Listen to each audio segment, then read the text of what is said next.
Assalamualaikum warahmatullahi wabarakatuh. Saya Yani Yuliani dari semester 2B. Di sini saya akan mereview 3 bab mengenai mata kuliah hukum pidana sebagaimana yang telah disampaikan oleh Ibu Profesor Dr. Hajah Hendi Nuraini SHMH dan juga asistennya Bapak Dr. Muhammad Rendi Aridayadi SHMH. Baik, pada bab pertama di sini menjelaskan tentang pengertian hukum pidana. Hukum pidana atau strafrecht merupakan hukum publik, yaitu mengatur hubungan individu atau perorangan dengan negara. Hukum pidana dibagi dalam hukum pidana material dan hukum pidana formal. Fungsi hukum pidana ada dua, yaitu fungsi umum dan fungsi khusus. Dan untuk bab kedua, menjelaskan tentang tindak pidana atau strafbarfeit atau delik.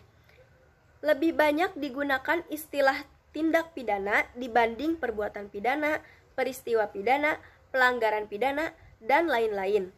Alasannya adalah 1. Dari segi sosio-yuridis, hampir semua perundang-undangan tindak pidana menggunakan istilah tindak pidana. Yang kedua, semua instansi penegak hukum dan aparat menggunakan istilah tindak pidana.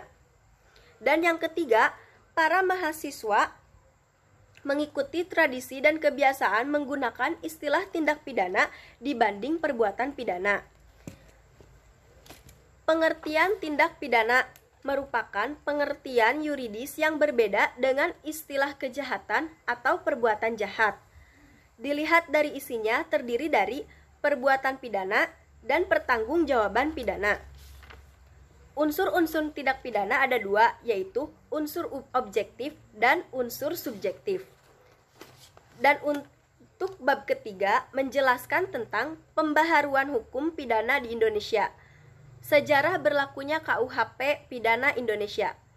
Berasal dari WVS Belanda pada pasal 75 RR JO, pasal 131 15 sejak 1 Januari 1918. Alasan diadakannya pembaruan KUHP: 1. Alasan politis, alasan sosiologis, alasan praktis, dan alasan adiktif. Cara-cara melakukan KUHP: 1.